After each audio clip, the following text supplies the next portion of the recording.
O mundo vive um momento de incertezas. Desde o início da guerra na Ucrânia, em 2022, o cenário geopolítico se tornou caótico, com temas delicados sendo debatidos em tom de ameaça e o crescimento das tensões entre diversos países. Um desses casos é o da França, que cada vez mais se posiciona contra a Rússia e recentemente chamou a atenção por estar criando um manual de sobrevivência para possíveis conflitos. Vamos entender melhor essa história no vídeo de hoje. E aí galera, tudo certo com vocês? Eu sou o Lucas Filos e esse é o Planeta Novo. Se você não conhece o canal ainda, seja bem-vindo, e se você já conhece, é claro, seja bem-vindo mais uma vez. Hoje tô aqui mais uma vez aparecendo, eu apareci ontem aqui no vídeo do Gabriel Monteiro, gravei ontem, né, esse vídeo, e agora tô gravando de novo, então 2 dias seguidos. Tô aqui com o Luca. E aí, Luca, tudo certo? Salve, Filos, tranquilo, mano? Tudo sossegado? Tranquilo, hoje a gente vai falar de guerra, né, um assunto que a gente fala bastante aqui no canal já há muito tempo, né? E a galera...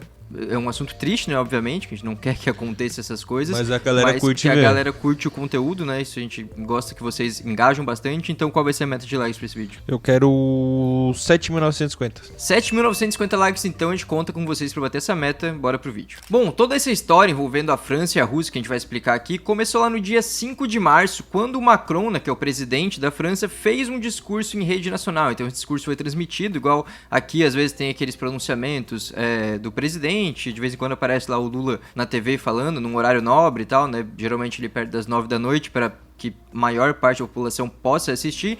Então teve um discurso de 15 minutos do Macron que ele fala ali bastante sobre a instabilidade do cenário geopolítico atual, que a gente sabe que está realmente um caos, né? E também ele reafirma o posicionamento da França e da Europa a favor da Ucrânia no contexto ali da guerra com a Rússia, né? E mais do que isso, ele dá um foco muito grande em críticas e alertas sobre a Rússia. Então ele deu declarações como a seguinte: a Rússia do presidente Putin viola as nossas fronteiras para matar opositores, manipula as eleições na Romênia ou na Moldávia, organiza ciberataques contra nossos hospitais para bloqueá-los. A Rússia tenta manipular nossas opiniões com mentiras divulgadas nas redes sociais. No fundo, a Rússia testa nossos limites. Bom, ele falou também que a agressividade da Rússia não parece conhecer fronteiras. Ele fala que o país está se armando cada vez mais e que não dá para acreditar que eles vão parar só na Ucrânia. Então, ele realmente faz um alerta de que a Rússia pode estar planejando continuar ali seu plano de expansão, né, que o Putin já deu indícios disso, inclusive em diversas formas, né? Então o Macron dá um foco nisso, dá um destaque bem grande nisso, por isso se tornou uma notícia tão importante também, né? E o Macron fala a seguinte frase: a Rússia se tornou uma ameaça para a França e para toda a Europa. Aí ele continua a argumentar ali do porquê de ele estar dando essas declarações, né, que são consideradas fortes,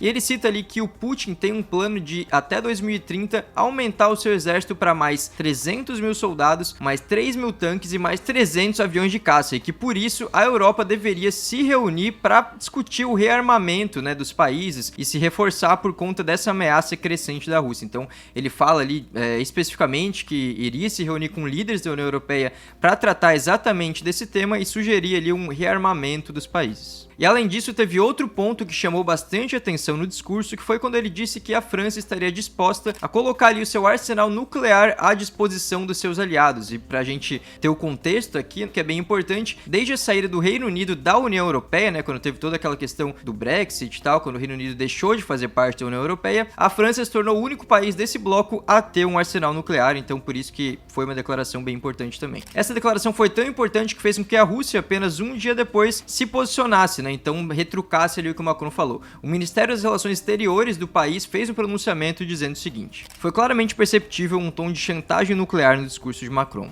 As ambições de Paris de se tornar o patrono nuclear de toda a Europa vieram à tona, oferecendo seu próprio guarda-chuva nuclear quase como um substituto para o americano. Isso não levará ao fortalecimento da segurança nem da própria França, nem de seus aliados. Além disso, algumas pessoas ali que fazem parte do governo também se pronunciaram, né? Inclusive o ministro Sergei Lavrov, que disse que a retórica nuclear do Macron representa uma ameaça à Rússia, e o Dmitry Peskov, que é o porta-voz do governo, dizendo que o Macron indicou com todas essas declarações dele que a França busca prolongar a guerra na Ucrânia. Bom, mas aí a gente entra na notícia específica que chamou bastante atenção recentemente, porque 2 semanas depois desse discurso, saiu então a notícia de que a França está elaborando um manual de sobrevivência. Esse manual, então, seria um guia ali para informar a população sobre como se preparar para agir em situações de crise. Então, entre esses casos de crise que podem acontecer, segundo esse guia, estariam um acidente industrial, um evento climático grave, um ataque cibernético e um conflito armado, no caso, uma guerra. Esse manual, então, que deve ser finalizado ainda nos próximos meses, né? Então ele não está finalizado, não foi entregue ainda para a população,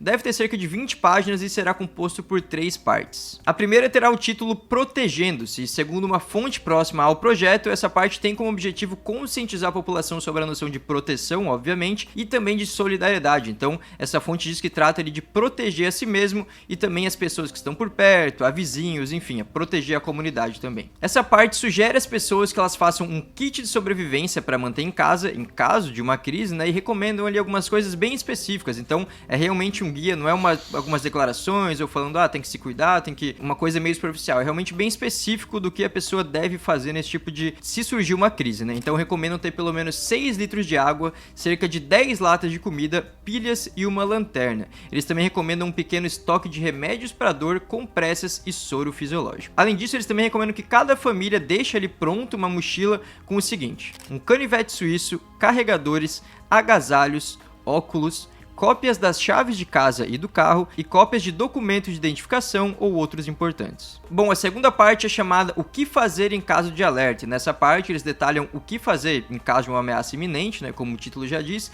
e eles destacam ali principalmente números de emergência, como bombeiros e polícia, e também o procedimento a fazer dependendo do que estiver acontecendo. Por exemplo, eles citam que é recomendado que em caso de um acidente nuclear as pessoas mantenham todas as portas e janelas fechadas. E a terceira e última parte desse guia vai se chamar Envolva-se. Essa é uma parte bem importante, apesar de ser a terceira, porque ela ali basicamente tem a intenção de mobilizar a população. Isso porque ela explica diretamente como a pessoa pode se alistar como reservista e também como ela pode se inscrever em grupos de combate a incêndio e outros movimentos ali que ajudam na defesa das comunidades. E essa é importante também até pelo contexto histórico em relação à França, né? Lembrando que o país tem uma grande história de resistência armada civil, né? Então, para a gente relembrar, mais de 1 milhão de cidadãos franceses atuaram na resistência entre 1940 e 44, né, ali durante a Segunda Guerra Mundial, quando o país, então, em 44, foi libertado da ocupação das forças nazi, e a resistência lá foi tão forte que o Adolf, né, que a gente não pode falar o sobrenome dele aqui porque senão o YouTube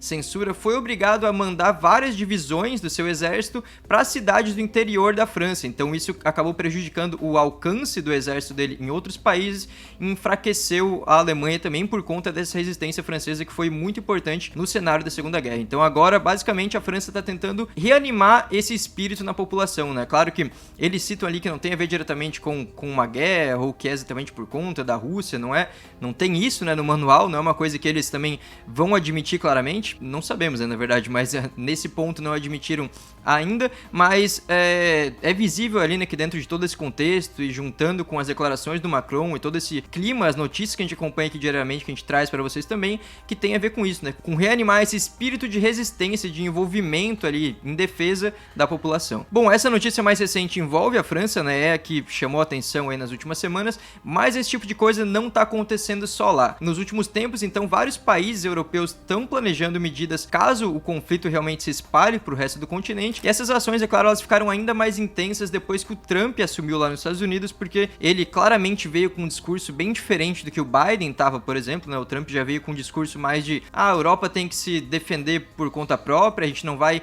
ficar gastando dinheiro com a Ucrânia ou com quem quer que seja na Europa, eles têm que se virar por lá. E o Trump, inclusive, se aproximou muito do Putin, né? Algo que também desagradou muito os países da União Europeia e principalmente o Macron, que está sendo realmente um porta-voz aí dessas opiniões que muitas vezes são de diversos países, mas que ele é um cara que está se posicionando bastante, né? Então, o próprio Macron falou sobre esse tema no pronunciamento dele naquele 5 de março. Ele disse que quer acreditar que os Estados Unidos permaneçam ao lado das potências ocidentais, mas que é preciso estar pronto para caso isso não aconteça. Bom, mas voltando a falar ali das medidas, né, que os países estão tomando, foi relatado, por exemplo, que a Alemanha elaborou um plano de operações que tem ali uma série de protocolos para a defesa do país em caso de invasão e que também ela realizou alguns exercícios militares com civis para testar a capacidade da própria população e também do governo em como lidar com crises, né?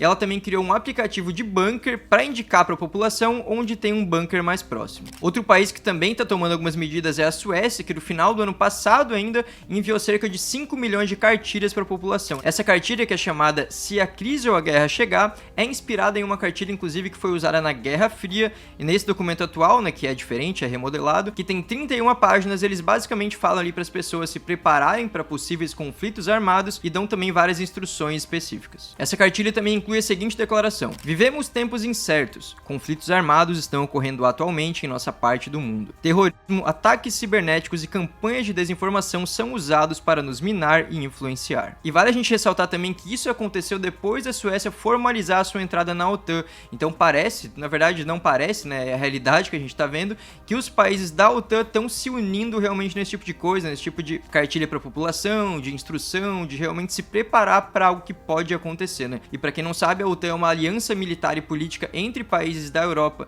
e também da América do Norte, e é inclusive um ponto-chave ali em todo esse contexto, porque a guerra da Ucrânia começa, inclusive, um dos motivos, né, é porque a Ucrânia estava ali negociando a sua entrada nessa aliança, e a Rússia não ficou feliz por isso, né, por uma série de motivos que a gente também já explicou aqui em vários vídeos, mas basicamente porque ela estava se sentindo cada vez mais cercada ali em suas fronteiras, né? Então a OTAN é um ponto-chave desse cenário desde o início, né?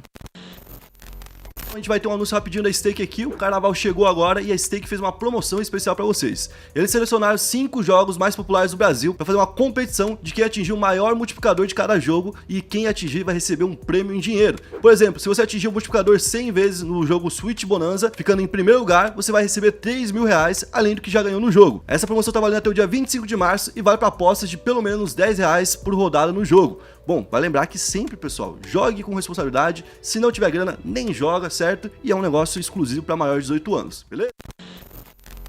Bom, e continuando no raciocínio ali dos países que estão se preparando, na Polônia também a imprensa noticiou ali que o governo tá criando um manual de como agir em situações de ameaça. Então é basicamente isso, né? O cenário tá realmente caótico, como a gente já viu em várias notícias, e essas que a gente trouxe hoje são mais algumas, né? E a Europa vai de fato se preparando, né? Claro que pode ser que não aconteça nada, a gente espera que não aconteça nada, e obviamente é bom que os países estejam preparados para lidar com situações que podem acontecer. Não é uma coisa negativa se a gente pensar só do ponto de vista da preparação, né? Que envolve ali também, como a gente falou, eventos climáticos e outros tipos de situações, mas é óbvio que a gente, levando em conta tudo que a gente vê nos últimos anos, a situação parece realmente meio delicada e a possibilidade de um conflito claramente existe. Agora eu quero saber de vocês, né, se vocês acham que esse conflito vai acontecer, se vai ser um país contra o outro, se vai envolver muitos países, se vai ser de fato a Terceira Guerra Mundial, como inclusive alguns líderes já comentaram, né? Não é uma coisa que antes era meio que teoria da conspiração, né, que parecia, mas agora até líderes políticos fortes, inclusive, já usaram esse termo em algumas declarações. Então comentem o que vocês acham que vai acontecer aqui nos próximos meses, anos, enfim, deixe sua opinião aqui nos comentários, espero que tenha gostado do vídeo, e se você gostou, é claro, deixa o like que ajuda bastante a gente, e se inscreve no canal se não é inscrito ainda. Tamo junto, até a próxima.